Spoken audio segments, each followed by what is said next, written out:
Yeah, one of my favourites is when people start out, they look at it, they look at our ink store and they say, oh, yeah. See this? Yeah. This is evil. Right. The panting. Evil. Squeegee Ink Podcast Season 2. This podcast is sponsored by Blind Maggot, Magna Colours, M&R, Target Transfers, and Adobe Creative Suite. So my name's Dave Roper. I run a company called Screen Print World, and I've done for a number of years now. I've been in the print industry. I've just sat here sadly and worked it out for 38 years. 38? I thought it was just over 30, but yeah, 38. It's 38 years since I was 15. I joined, I went straight into screen printing, sort of kicking and screaming, no, I don't want to do it. And I had to do it because I really didn't want to go into screen printing, but it was the only option I had open to me at the time. Yeah. Yeah. Because you said in like one of these interviews that I just like looked at in Images magazine that it was like either that or being like a regular building tradesman or into the services or something. I should have done really, shouldn't I? How much the builder costs nowadays? You know that, but your father. Yeah, you can. It's such a variable trade, though, isn't it? Like it's very on and off building. It's quite a scary trade to get into. You have to know what you're doing. So you started out screen printing quite unusual stuff, and then have you ever like run your like a studio under your own name, or have you always worked as a screen printer for other people and then you started? Well, I've always worked for other people. I started off on a YTS simply because when I left school, I really didn't have much idea what I was going to do, and this is leaving school in the early 80s. There was a recession around. Sounds familiar. It wasn't a great time really to be sort of out of work or leaving school, and there wasn't many options open to me. But I always loved photography. I love design, and then there was a course came up called photography, design, and printing. You're like, oh, that's two out of three.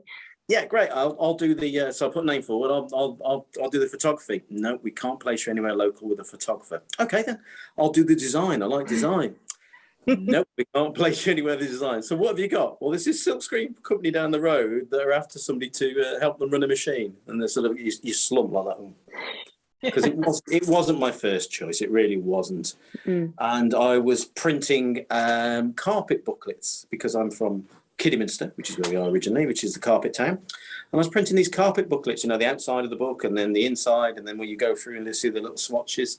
And there was a company that took me on up there, and I was there for a couple of years, I think, on a YTS, earning the princely sum of £25 a week. Nice. Yeah. Are you seeing like this is like going quite dramatically over to something else, but are you seeing like another recession and like because I haven't done business through a recession yet? So are you seeing like parallels between like that time and now? Do you think we should be kind of like how do you think people can prepare for that, or like is it scary, or I don't know? Just stay flexible and do not put all your eggs in one basket. That's the best way to get through any recession. What I mean by saying flexible is sometimes have a look at how many staff you've got, how many you might have to let go, look at how many you've got, and also do cross training so people can do other things. By cross training people within your print shop, you haven't got a screen maker, you haven't got a screen cleaner, you haven't got a machine operator. You get these people to just cross train, and by doing that, it means that if you let somebody go or somebody goes on to part-time hours, then it isn't so much of, nobody knows how to code a screen. Or maternity leave. That's another big kick, isn't it? Yeah, it really is. I mean, we got 2 girls off at the moment, it's hard, but I want them back. They're my marketing team and I really want them back. So, it is hard. It is really hard. And marketing's like one of those things that is like a peripheral really to most screen print shops. So they don't, you're not going to train it, are you? You just kind of like, most people just take it on themselves to some degree, I think. And then work a week. Yeah, exactly. It's really hard. You mark on the phone and it just becomes, as you sort of eat, you drink it, and it just becomes 24/7. You've got to switch off from it. Because if you're not careful, you end up being everything to everybody, and that's when it's a downward spiral. Yeah. So like, is that like one of the big lessons that you've learned running the business is like, how do you work yourself out of the day-to-day like grind stuff and not like burn out? Let people fail. You have to give people the you have to give them the responsibility of doing their job, and you have to sometimes almost watch it fail in front of you when you know it's going to go wrong, but you're thinking, well, if I wasn't here, what would they do? And I get asked loads of questions every day. Dave, where's this shipping? Dave, how do you do this? How do you do this? How do you do? And at the end of the day, you've got to say, how would you do it if I wasn't here? I must say that 3 or 4 times. And then usually the guys know, but I'm here. It's just nice to ask. So that's the best way, really. Because you've now got a family member in there, haven't you? Is it Adam? Yeah, Adam's my nephew. Yeah.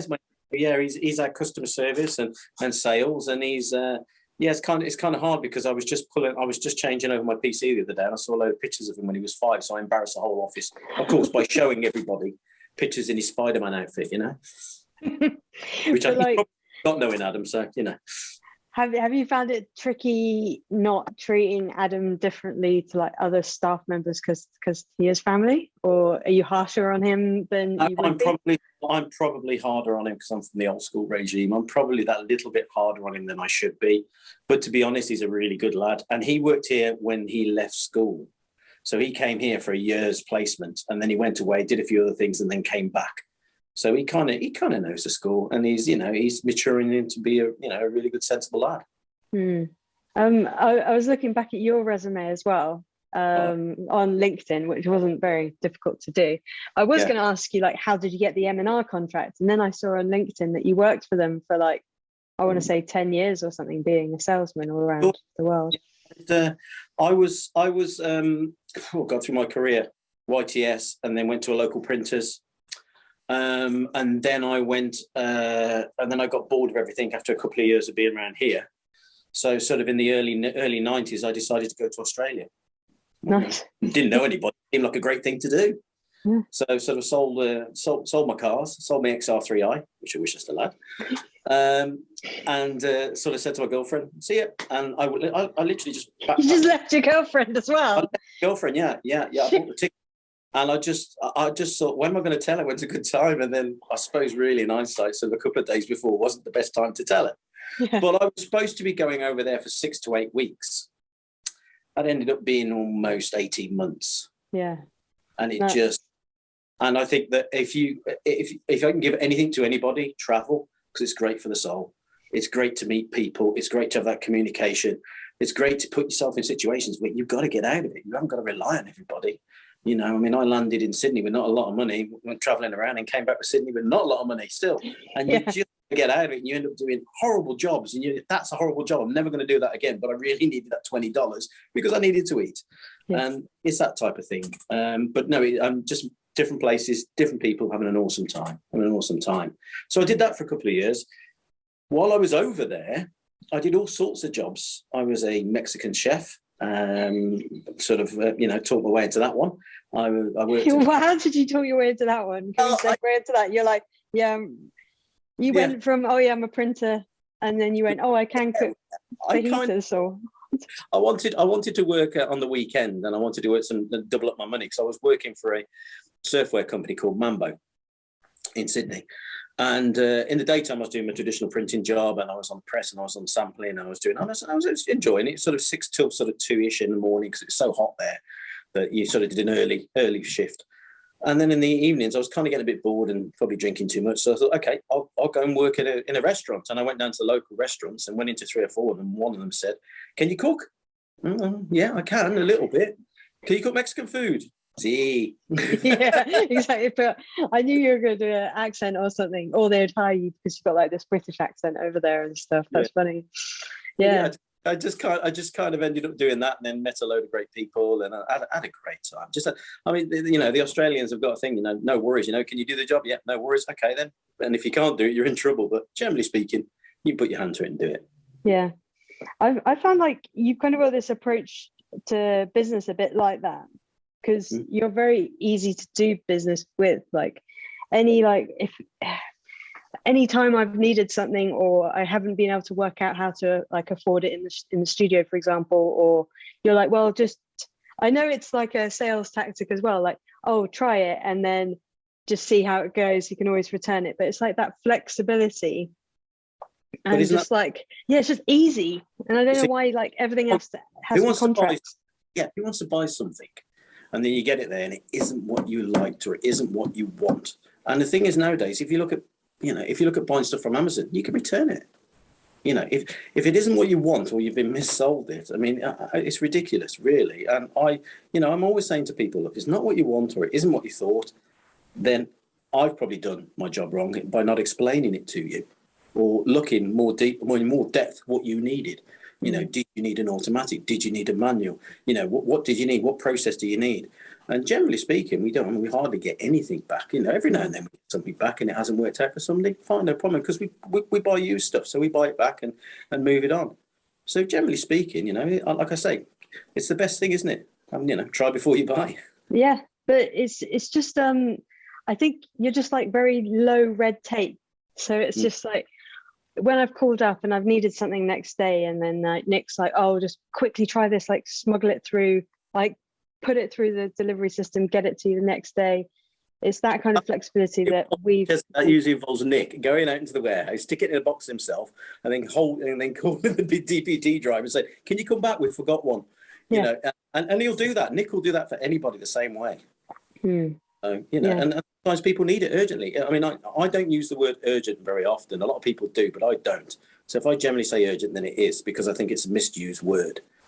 Urgent to me is, oh my God, this is really urgent. Whereas people go, no, it's an urgent. No, I need it. And then you go to them and it's still sat there in a box 2 weeks later.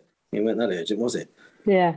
That we get there a lot as t-shirt printers, though, don't we? But like, it's that you can easily lose yourself reacting to other people's urgent like deadlines, and I need this shirt by Friday, and all that horrible pent up stuff that makes you make all these mistakes throughout the week. And and it's playing on your mind, and you go home and you're thinking, God, I shouldn't be here, and it's 7 o'clock and I should be really finishing those shirts off and all that. It's and of course what's caused that is the next day syndrome, which I call the next day syndrome, which again has been caused by Amazon. You can have everything next day.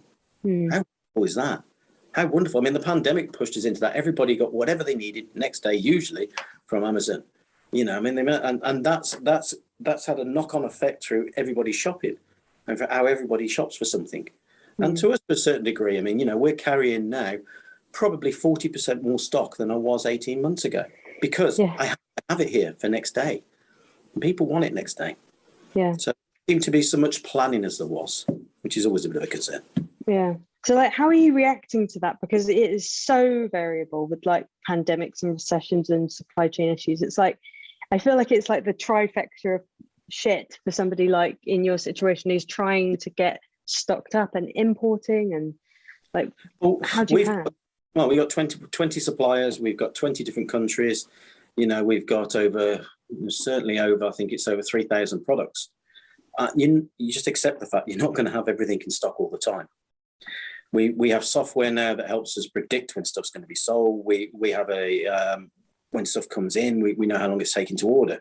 But typically we've had ink recently that took 6 weeks to get here, and all of a sudden now it's doubled to 12. So now I have to keep twice as much ink in. So literally the warehouses has to expand, and that's the only way you can do it. And then you have all this money wrapped up in the stock with the hope that people buy it. So how do you justify that to your accountant? You just got to like work with them to say, like, you'd have to get loans out surely to. So I don't know how big business works like that, but you do. I mean, you have to. I mean, you have to, because otherwise, if you people are very fickle about buying online, and we're very much an online company, and people are very fickle about buying online. If you haven't got it, they'll go somewhere else. There's other people that sell it, and they'll keep going around until they find it, and they go to a different place, or they go to a different supplier. And then, that's how we get business sometimes, because another supplier doesn't have it. And people will jump from time to time. There's very little loyalty nowadays online. There's virtually no loyalty online, because you can be anybody. There's no, you're not talking to somebody. You just type it away, credit card, bang, you expect it there the next day. And that's where we are. That's where we are. Everybody's there. Everybody. They're not just our industry, everybody. And it makes it very, very difficult to keep, particularly when things are coming from America. We had, I mean, all we need is a plague of locusts this year. We've had everything. We had a Suez block, and we've had a pandemic, and we've had bad weather, and we've had storms and everything else. And a lot of people realize is that this stuff comes in a container, comes over to the ship, then has to ship all the way here. And then when it got here, we had strikes at the docks.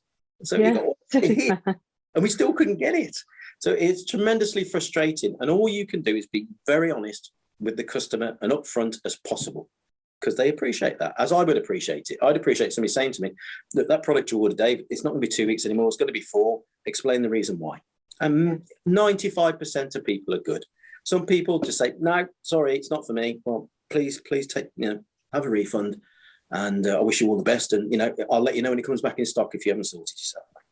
Yeah. So it is very difficult to at the moment. Business is very difficult because it hasn't gone back to normal yet, what I call normal. Yeah. But you're saying like the whole industry is an online thing, but there are still some really big companies out there, and you can't just go on the website and just buy it. Like, I feel like some things you literally have to call up, know exactly what it is you need out of like thousands of products. And then other ones like big suppliers, and they've got like 4 other little distributors, you still can't get the bloody thing that you want. You know what it is, but you just can't get at it. Everyone's had trouble with garments this year as well. This drought will have a knock-on effect with people as well, and the Ukraine war. It just seems there's one thing after another moment. I suppose the key thing is just not listen to the news. Yeah, I turned off the news a long time ago. Do you like literally not watch it now? I watch very little. I watch very little TV, to be honest. I generally don't watch the news. I'll watch something called Polema. I've got an 8-year-old daughter, which keeps me more than occupied till about 9 o'clock at night. Yeah, exactly. I know, but it is just, if you're constantly watching the news, then you're like always in the doom and gloom kind of mindset, and it just drags you down because there's always like a hypothesis of why you're not doing well and stuff you can blame it on. Yeah, but it's interesting. So can I ask you about, like, I know they're like the industry struggles at the moment with like supply chain issues and stuff, but like what positive things are you seeing in the industry that we can like do as screen printers? You've kind of like gone for Portugal instead of China as like a manufacturer. We went with somebody from Portugal simply just because of the fact that we've dealt with Chinese companies for 20 years, and to be honest, they just want to sell it, and they'll sell it to anybody, and there's no backup. And with something like that, you need that backup. You need someone to hold your hand, as I do with people. If it doesn't work, I'll take it back. You need that. And generally speaking, you don't get that. You just get, oh, great, I got a great price, but now I've got a machine that's down, a head that's broken. I don't know where I'm going to get my supplies from. And the software is, oh no, it's in Chinese. And that happens a lot. That happens a lot. Yeah. So that we wanted somebody a bit more European, and somebody, and the company Annettte, they're a very good company. Yeah. Like so they're contacting you, but are there any kind of like circumstances where like a company has produced something like a machine or something or an ink, and then they don't want loads of suppliers in the UK, but they just want one? Do you have to like bid for it, or how do they choose you as a supplier? They'll contact you if they know you.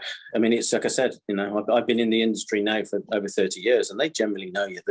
There's 4 or 5 strong suppliers within the UK, and they'll generally know who they are. So if you've got, and they'll know them through other dealerships or other things.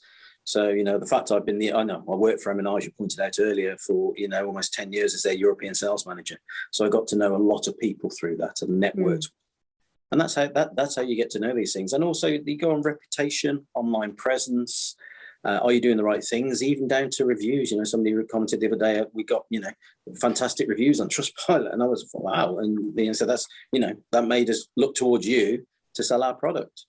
Yeah, I did. That's down here, actually. I've written a note on like how crazy your Trustpilot thing is, because people can go off on one really harsh on reviews, but I'm not seeing it on your side. Like I've got I'm really like precious about my reviews, but I shouldn't be, but I've got like 100, and then I've got one star, and I'm like, you shitbag. And I actually messaged them to like take it off and stuff, because it was completely look, see, it still hurts, doesn't it? Still hurts. I know. Yeah, it's a real stinger. But you can't please everybody. You really can't please everybody. That's one thing. When you realise in this industry is that you're not going to please everybody.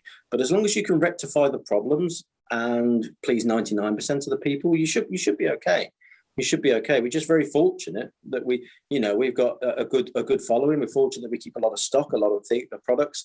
We try and keep things very slick and very easy to check out. We try to keep things, like I said, it's just make the whole process easy. You don't want to start the conversation with, oh, can I have 10 by 5 of white? That's not the conversation you want to start. You just want to click, click, click. And most of the guys, most of the printers, most of the small printers are printing in the garages at home and the small units. And sometimes it's their second job. You know, they're not ordering until 7, 8, 9, and 10 at night. They're really not.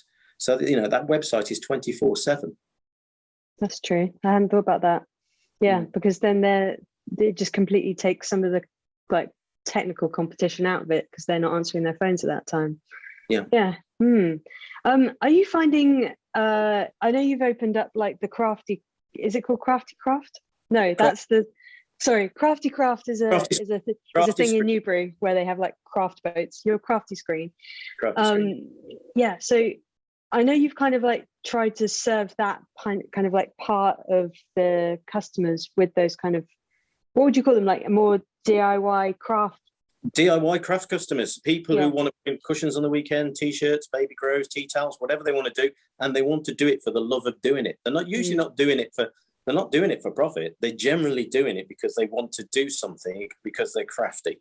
So they've got this feeling that they want to produce, and they produce some really nice prints. Is that like a hobby? Because I haven't had a hobby in my life. Yeah, well. Imagine having so much time that you're like, you've not had a hobby. All my hobbies become like business things because that's just you. Huh? What's that tell you about you? I don't know. What is it? Is that a negative trait that I can't have a hobby? Yeah, you've got to have a hobby. I mean, that's escapism. That's escaping from it, the real day-to-day workings and the stress and everything else. You've got to be, you know, you could be fishing, riding a bike, walking your dog. It could be anything, because that could be your hobby. And there's some people, that's their hobby. They're very creative. I've got several friends who do various hobbies that are creative. And one of my friends is into stained glass windows, which we didn't find out till the other day. Really? And he makes small stained glass windows. Who knew? But he loves to do it. He goes to his shed and off he goes, and he loves to do it. So it's whatever. And we found that in the lockdown, there was a massive need for people who were still getting the furlough money. They were sat at home, tapping their fingers. What can I do? Do you know what? I tried printing at college. You know what? I tried this once. Or do you know what? I want to do this. And it wasn't hundreds that were printing. It was 5, you know, one for them, one for them, one for them. And they just wanted to try it. And that's the great thing about screen print. It's a very tactile process. It's something that when I'm teaching, you can see people smile. Yeah. You see people get that. I get an enormous buzz out of that when you talk to somebody and they print shirts, you know, at our training school here, and they go away and they're so proud. And that's great. It's a great feeling, isn't it? Yeah. I can agree with that. It is very fun to see people do it. And you do get the little wows, and you do like spark like, oh, I could do this for myself, and it does motivate people a lot. But I even get that, like, I still get excited about screen printing. Like I generally like enjoy and have fun when I'm actually on press. But that's because you're creative, and when you're a creative person, you want to see what you've created. Now you've created that print from the start to the finish. And you've even designed it as well. So you've gone all the way through that process, and then you even sell it. Yeah, selling it, at the weekends or something, and saying, "Oh, I printed that on Friday." Is just, that is very fun. It was blown up. I remember going many years ago. I remember going skiing to Vancouver, and I remember there was a print shop actually in Vancouver. So I come down off the mountain. I came down, and I couldn't believe it. And they were getting people to print, and they were just getting wooden screens, jotting them down on a t-shirt, and they were just doing one colour, and they were pulling it. And the people's fascination. Then I got, God, this had a real buzz about it. It was music playing, people having a few beers, and it was a really great atmosphere. And that. People would create it themselves, and then they go off and cure it, and then there you go. You can have, you printed your own t-shirt for $20, and it worked. It worked. I wanted to ask you, do you think certain levels of screen printers, like say like your monster press or your like that type of thing, those kind of like large print shop, maybe with a few automatics and stuff, do you think they should be scared of those hybrid machines that they can't quite afford, but might be competing with their like margins and stuff? Because it's like even a jump up, isn't it? Those ones that are. Yeah, I mean, they're a jump. I mean, they're a jump up, and the hybrid machines are, sit right between screen print and right between high-end digital. Therefore, the hybrid machines are for people who want to do hybrid. They want to do digital production. So something like the M&R DS4000. Will easily knock out 300 to 400 prints, an hour, and some people struggle on these high-end, I won't mention the manufacturers' names, but they're struggling to get 200 prints. And the other thing also with that is that it starts with a screen print water-based base, and then it's a digital on top. Now, M&R have had this technology for many years now, 7 or 8 years. I expect in the future to see that DS4000 become a DS1000 maybe. And then, it will only do 100, but then it comes down in price. So almost like somebody will put a digital printer upon the head of an automatic machine. So then they have the flexibility to do screen print or the flexibility to do digital. Wow. So you think it's kind of going to be like an adaptation that people can like upgrade their presses to have one? It'll be like buying a spot cure. You'll just be able to just slide it straight in, and then it'll link to your PC. You will put them. I mean, the great thing about it is because you're putting a water-based white down, and then you flash it, and then you put the digital colours on top. There's no pre-treatment, so the garment looks great. It's got that great feel about it, and then all you're putting on top really is CMYK. Yeah. And of course, the other thing the digital can't do is a screen print is so versatile. You can do metallics, you can do fluorescence, you can do glow in the dark, you can do puff, you can do suede, you can do leather look ink, all this ink, silicon ink, all these different types of effects. Digital can't do that. It will give you a beautiful, beautiful image on a garment. And sometimes that's not what people want. Yeah, it's tricky though, isn't it? It's because that is going to serve a huge proportion of prints, like all those kind of like specialty inks. When you're just like a small town printer or something, I've never had anyone ask me for anything more elaborate than puff. Yeah. Like no one's asking for like glitters and all those types of things. Do you think it's like our responsibility to show them and like demonstrate those kind of specialty inks to the customers? You should have a sample. Yeah, in your print shop, you should have a sample of metallic or glitter or glow in the dark. We've got a glow in the dark shirt literally just on the wall behind me, and it's been there for 2 years. 2 years glowing away. You should have that, because unless the customer sees it, he isn't going to want to see a brochure. So how will they know? How will you sell it? So by having print with it on there, even if you get a bit of a sample ink and you play around with it and you produce something, at least you could show the customer, and that way you're selling it to the customer, saying you could have this, it's XYZ more, but you could have it. Anything else a bit different, I wouldn't mind that on a garment. I wouldn't mind it glowing, Yeah, I think that's a huge part. I've been trying to encourage people to do some studios don't have shop shirts, and it's kind of like, guys, you've got to have a shop shirt now. I feel like that is a necessity. It's like just as important as having like a Google page, because it's not just I'm not talking about your uniform. I'm talking about like kind of like merchandise as your shop. So like for example, like a Squeegee ink shirt, or you can get like a Flip and Sweet shirt, or there's quite a lot of people who've got them.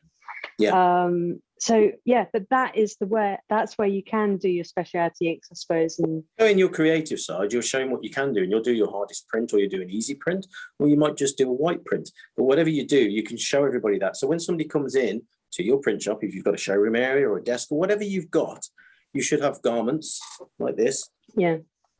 All up on the wall to show people, because the first thing people do when they come into, you've been here. We've got 150 shirts up on the walls of our printers that have printed them, and they go, "Oh, how did you do this?" And it starts that conversation. They don't want to come in and just see the back of an Apple Mac computer. It's the last thing they see. They want to see, touch, feel, or what garment's that on? Oh, it's a gildan, or it's this. So they want to discuss it. Or what hoodie's that? They want to discuss that. So it's our industry. What I've noticed certainly over the last 10 years, is the first thing a customer do is feel the garment. And then they'll look at the print. So they'll feel the print. And they are much more educated now than they ever used to be. And that's down to, of course, YouTube and podcasts and various other things, that the general customer is very much more educated. Yeah. Are you seeing a lean towards like environmentally friendly things? Like how, if someone is saying like about, I need it to be environmentally friendly and stuff, how are you guiding them? Like what choices are you guiding them to make? There's two environmentally friendly printers. There's the guys that are genuinely worried about the environment, and they're genuinely worried. So they don't care about the cost. They're using what they need to use, and they're usually manual printers, and they're usually printing out, and they're usually using solar panels, and they're usually recycling water, and they're doing everything possible. And then there's the guys who you like to use it as a tag so they can charge extra. And there's not that. It's just another sales pitch. Yeah, you can have water-based ink because it's greener. Yeah, you can have this product and that product. So we're seeing more and more people ask about it. The prices have come down where they used to be really high. They've actually come down, which is good. And I think that the chemical prices have come up as well. So it's kind of about the same money now. I've always said to everybody who knows me is that I'm not tremendously, I care for the environment. I've got a young daughter. I even drive an electric car now. So, I do care, but I care more about people and printers. I come from an age where you were using some horrible chemicals, and I still haven't got a very good strong sense of smell due to years and years of spray tack and your nose being glued together like that, and you don't know what it's doing to you. And I think it's more to do with that. I worry more about people using the wrong chemicals. So I'd rather they used green bean products, where you look at something like Franmar, where it's a complete soybean range, or water-based inks. Again, they are greener, they are friendlier, as long as you use them in the correct manner that they're meant to. Can I ask about that? Because I keep asking this question, and I can't, even if going to Magna Colours like the other week, I can't still get a solid answer, because a lot of the plaster inks have had a lot of the phthalates and bad stuff taken out of them. They have to to certain patients. And then water-based printing with a kind of setup like ours, which is small manual, big body, we're using electric and energy to cure the garments. Surely there's a scale where using plaster and water-based is pretty much equal in terms of sustainability. And then it's just when you get onto a larger scale and you can use big gas dryers, then you can cure the inks more effectively and then just put them through once and that type of thing. I did feel there has to be a scale where it tips into water-based being more environmental, or stay at plaster sol because you're only at this scale. I'm not sure. I don't know. I'm not phrasing that very well. Sorry. Yeah, no, I know. I suppose the thing about plaster sol is it gets a bad run because it starts with the word plas. Yeah, but doesn't water-based ink have plastic in it? Yeah, if it's called Texasol, everyone will go, what's that? Oh, it's an ink. Oh, okay, that's great. It starts with plas, and it's ugh. And then water-based ink, well, that must be better. But as you quite rightly point out with water-based ink, there are some nasties in water-based ink, and some of them, and then particularly to keep it open, to keep it fluid, to keep it open in the screen. The biggest thing is you need to use 2 to 3 times more energy to cure it.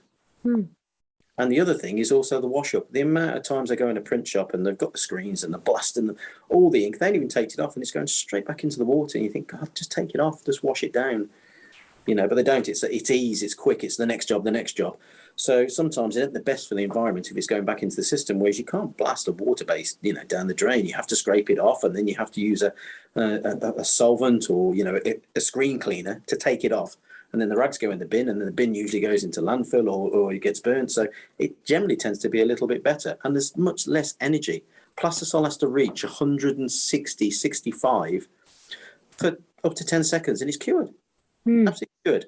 But water-based has to be, sometimes with some inks, ours are a little bit less, but some inks are up to 3 minutes. Yeah. Slowing your production down. So you're printing and waiting for your dryer, and then you're bringing it around and putting it down again, bringing it down. We found recently that our cold cure catalyst that goes into the Amex inks and water-based inks, very popular. Literally, it's gone because a lot of people, what they're doing is they're using a drying rack, or they've got a big table, and they're only printing 20, 30 shirts, and they're using water-based ink, or if they've got a substrate that is sensitive to heat, so a nylon bag or something different. Yeah. Sensitive to heat, and they're printing it and leaving it, because as soon as you put the catalyst in it, in the ink, it will naturally cure in up to 48 hours. So you don't need any heat at all. So that's got to be a win-win situation. Exactly. that would have been a lifesaver in certain circumstances where I was trying to get the heat to cure, but not push over into that horrible melting and dye migration thing. I think that's my next video, Dave. How to heat creates so many problems within screen printing. If you can manage the heat, and that's in your dryer and on your flash cure, those 2 points, if you can manage that heat and control it well, if you don't buy the right flash cure, you're left with one of those element ones that go like that. Yeah. You've got a hot spot one corner, hot spot in the other, that cures, and the middle doesn't. and then you end up burning the garment, but you touch dry in the middle. I know. And then you go on Facebook with a picture and you're like, why did the L just wash off? And yeah, why did that do that? I see a lot of that. Yeah. Do you know, like when you're talking about curing and like it taking so much longer, Mhm. another tipping point, if plaster and water-based are relatively even, is the energy bills that everyone's facing now, because we haven't got a cap on business energy bills like households do, but businesses don't. So that's going to skyrocket, and then you're going to sell even more cold catalyst, surely. Yeah, well, it is. For us, but I don't know. Maybe. Do you think we can? Will do. Come October, November, when the prices shoot up, people's bills are going to double. And the only advice I've been giving people is, look, you could use your flash cure, just spot dry your garments, because if it's plastisol, it dries at about 100, 110. Just touch dry, stack them up, make sure it's dry. No, you don't want it transferring. Make sure it's dry. Switch your dryer on once a day. Yes, I know you're batching. Yes, good idea. Just run it through once a day, and that's it. And just get yourself through the next 2 or 3 months. Or do it. If you're one of these printers that print throughout the night, you're okay, because the energy costs are lower at night because nobody needs the energy. Really? So anytime, from 10 o'clock until 6, your energy costs are a lot lower. I did not know that. That is incredible. Seriously. Yeah, seriously. Yeah. When we used to run a night shift and when we were printing, I had 7 or 8 autos running a night shift. The electric bill was a lot cheaper at the night than it was in the daytime, because everybody has a demand in the day and they've got all this energy they need to release. So it's a lot cheaper. I think it's from midnight or 10 o'clock. We're all just going to be like up at night, or just... All the printers are going to be printing away at 2 in the morning, with the new music on and cans of Red Bull. Yeah. Oh my God, I didn't know that you could, I didn't know that was a variable. That's really interesting. But yeah, batching up is really, really interesting. And also just, it sounds a little bit counterintuitive, but like telling your customers like extended lead times means that you can look at your workflow and like batch off jobs. Yeah. So then you can print all of the jobs that need white ink all together. And then you can do like the 2 big jobs at the same time, and then have all the kind of like pre-prep all done. Whereas it's a bit of a luxury, like going, I'll print this job, turn the heaters off, and then, and late in the afternoon, I'll do that second job. And it's all that, we have to think about that now, but it's going to force us to be more efficient. All the way across, even down to, water. Water's going to be the next thing. I mean, we're in a drought. We know this now. Those jet washers, they kick out a lot of water. So you could easily and quickly use 5-10 litres of water just to do one screen. So get a dip tank. Yeah. You guys got one, you wouldn't be without it now. And the amount of people who haven't got dip tanks still, you just dip it in, bring it out, jet wash it off for 30 seconds, job done. Yeah, no, dip tank is probably the big, okay, apart from dip tank, because we've already just said that, but like if you had like something like 250 quid and you had to spend something on it in a studio that was going to make it like much more efficient, where would you put that money? Well, you don't have to say 250, but where do you think people need to invest in their studios the most to make them more efficient? The biggest mistake I see people doing is buying. They buy a press and they get going, and then what they do is they're trying to do everything at once. I believe that people should take your steps, conquer the little bits, and then just go. So what I mean by that is, initially, don't start making your own screens and doing your own films. So people out there like yourselves who can make the screens for people, have those screens made by you. Learn that process later. Learn the craft and the skill of printing by hand, because it is a craft and a skill. So learn that first. Secondly, when you buy your press, I'd rather people bought a second-hand decent press than a new Chinese style press. Yeah. These presses look very tempting. They're 1,500 quid for a 4/6 color. And then people get on there and they've got it, and they bought it off. I think even Amazon sells them. They've got off Amazon or eBay or wherever they bought this press from. They paid the money and it comes, and they spend 3 days putting it together, trying to get all the bits, and then they put it together. And the first time they use it, it doesn't register. And that creates a massive problem for the people who are learning a new industry. They think it's them, and it's not. It's cheap equipment. So, but spend a bit more money and buy something that we use equipment for. I can get you a decent press for 1,500 quid, $2,000, and that it might be 10 years old, but I tell you what, it will hold register. Yeah. Because that the person who had it is upgrading because they did well on that press. It's not because the press fell apart.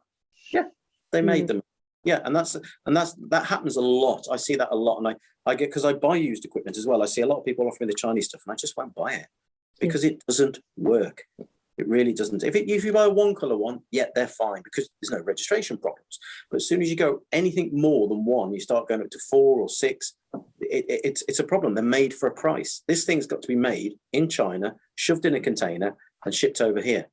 And it's got to, the only way it could compete with existing machinery that's out there, machinery manufacturers, is on price. That's it, on price. Yeah. I won't sell it. I don't sell multicolored Chinese equipment for that reason, because it creates more problems. But it creates doubt.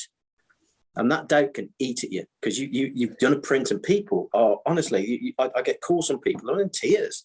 Can't print, I can't do this. And, well, what press are you using? Oh, I bought one off eBay.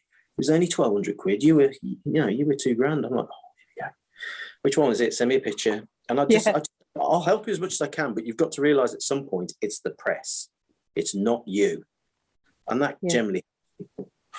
No, I found that as well. And also people getting those eBay lots off other printers who might have failed is okay. Like, I get that.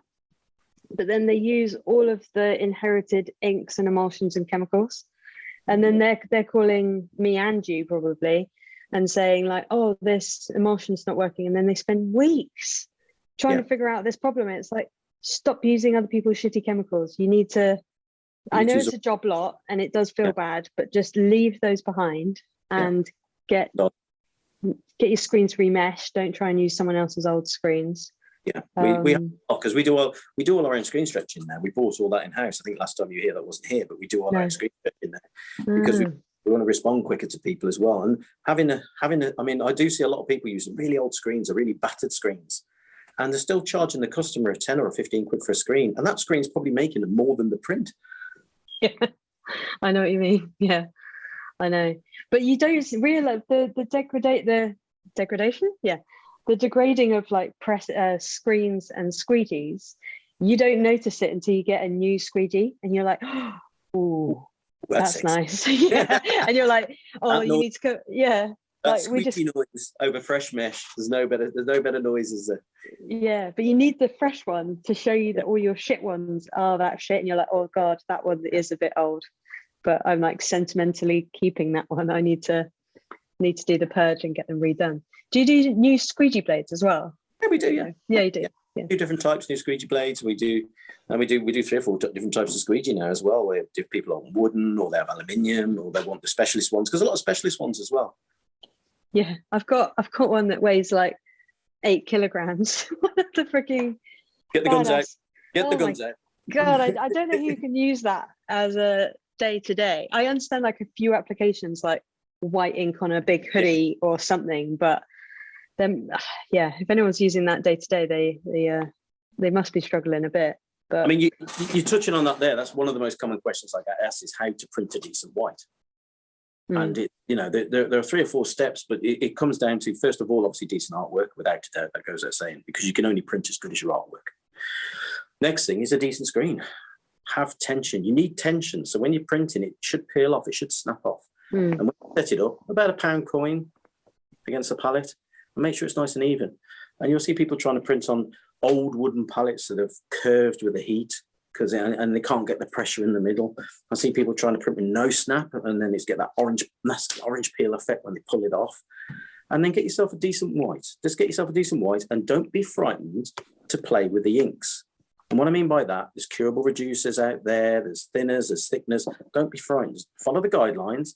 Send it down to your viscosity that works for you. Because as yet, I haven't come across in my 38 years of printing a one-stroke white. It really doesn't exist that's commercially acceptable to every printer. There isn't one. Everybody I know will print, flash, print. Yeah. Now, sometimes they double print, flash, double print. That's their preference. But generally speaking, that's what people do. So you play around with an ink, make it work for you. It should be a little bit thinner, maybe on the manual press, a little bit thicker on the auto press. Flash cure, nice low temperature, and then literally pop it on top. And that's where a lot of people have problems. They'll overshrink the garment, so it doesn't fit the second time. Or if they've got one of the cheap, nasty Chinese presses we talked about, it doesn't rich. Yeah. It just ends up blurred. Can I ask you another huge topic? It's like trying to be covered on YouTube, but no one's ever successfully done it. What is this like sign or signal from going from a manual screen printing studio to an automatic? And what kind of advice would you give getting your first automatic? First of all, there's a big learning curve. There's a massive learning curve with getting an automatic. And we have calls every week about it. And as you know, we supply many automatics. So there has to be a very frank conversation with somebody. First of all, do you have the space? You need, in my opinion, 1,500, 2,000 square feet minimum. You need to be able to get around the press. I mean, I've put presses in places that you wouldn't believe. I even put one in an old bowling alley once. That was amazing. There was an old bowling alley which he rented and it was no longer used, and we put a press in there. So I put them in all places. I put one in a place once where the guy used a cart to get underneath. Like, you know, you go underneath an engine, one of these things you sit on, and he went underneath it to get to the other side to fill up with ink. So you've got to have space around it. The second thing you need is three-phase electricity, because you need a compressor, you're going to need a dryer that's quicker, and then you're going to need a flash cure. Okay, so these are just your basic needs. You generally want it on the ground floor, although they will. You generally need to go through a double door, yeah, because a lot of people, oh, can't we put it through single? I mean, I put stuff through roofs, I put stuff through windows, and again, it's that. But there isn't a time. The time is you'll know when it's right, because typically, if you're looking at a one-color print between two people on an automatic, comfortably 300 to 500 pieces an hour. How many do you think you can do, two of you, on a manual? Probably that in a day. I think I can do. I can do a few more, but yeah, you do 100. You do 100 an hour. Yeah, 100 an hour. Okay, I'm going to throw in another color. How many an hour can you do now? Depends what ink I'm using. But if I'm doing wet on wet, I don't know. Well, it's not half the time, but it's almost half the time. So I mean, double the time. You probably do. You could probably suddenly you've gone from 100 to 60. Yeah. Automatic, they're still running at 300 to 500. They can go up to 10. Can go up to 10 colors. You have to, you sometimes have to leave cooling stations, and there's other bits and pieces. But there's a massive learning curve to be done. And myself and Nick have been putting machines in for many years, and Nick had his own print shop over in South Africa, so he certainly knows how to run. And I've run many print shops, and it's about that edge. It's managing the customer's expectations, saying to them, "Look, guys, I understand you want an automatic, and guess I've got one here for you, but you've got to do certain steps in order to get there, because otherwise it will fail." 95% of the people we see generally do okay with an automatic when they go, and then their comment is usually, we go back, we train them initially, and then we go back and train them in 3 or 4 weeks' time, and then train them in 3 or 4 weeks' time again. Oh, really? They'll have questions. There's questions to be asked. So if they're having a new machine, they generally get, we do it in chunks like that, because otherwise it's all at once. And the question changes, or always changes. And thankfully, the last bit, they'll actually say to them, how do we manage without it?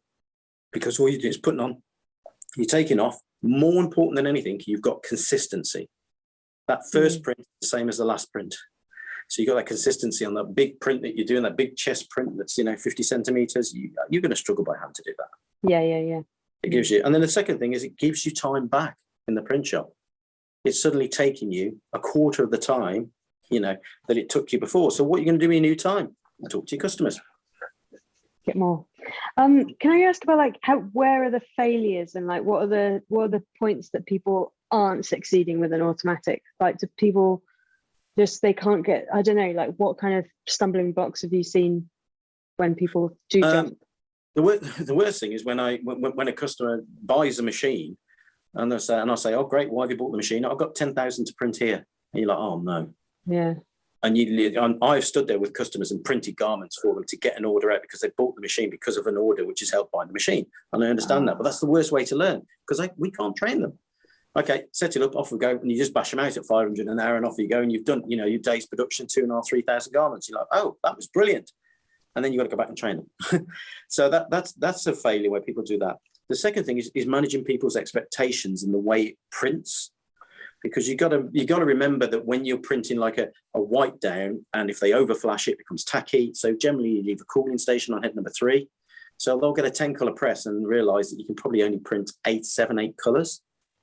So it's getting their expectations. The great thing about the M&R machinery is they got that revolver program on it, which will send it round 2 or 3 times. which is great because you can do that, and it gives it time to cool down, and it gives you a chance to go and top up the inks and do other things. So there's a couple of ways of running a press. You can either run it with one person, just you load, you take off, or you can run it with two people, or you can run it with multiple cycles. So it really depends on your shop, how big it is. I've worked for some of the biggest print shops in Europe, and places where they demand 3,000 garments, 4,000 garments a day, and there's 7 or 8 going. And these things just literally bump, bump, bump, bump all the time. Yeah. I thought a second ago you were going to say they've got 10,000 shirts, but then I was thinking, okay, but then what's the next order? So like, are they being able to sustain feeding it? Because then it becomes like a massive monthly expense, doesn't it? And then you've got to feed the machine. It's not that big. I mean, you're looking at a 6-color machine and a dryer and a compressor and a flash queue at £50,000. Now, most people, I haven't got 50 grand in my pocket. I certainly haven't got any bank account. But £50,000 to a business that's got to that point, they've usually got the deposit, which is usually £10,000, and there's 40,000, so they're financing it. And then you've got to look at financing that over a 5-year period. Now, screen print equipment after 5 years still has a value. Yeah, I know, it does hold its value. It's crazy. Digital equipment after 5 years has no value. Yeah. So it still has that value because it can still do a job. So you're looking at £40,000 over 5 years. It's not. It's £10,000 a year, which is it's not a lot of money really in the big scheme. And I think sometimes people look at the figure. But the other thing also is that people don't realise that they've got to get a compressor. They don't realise they need 3-phase electricity. They don't need the space they need.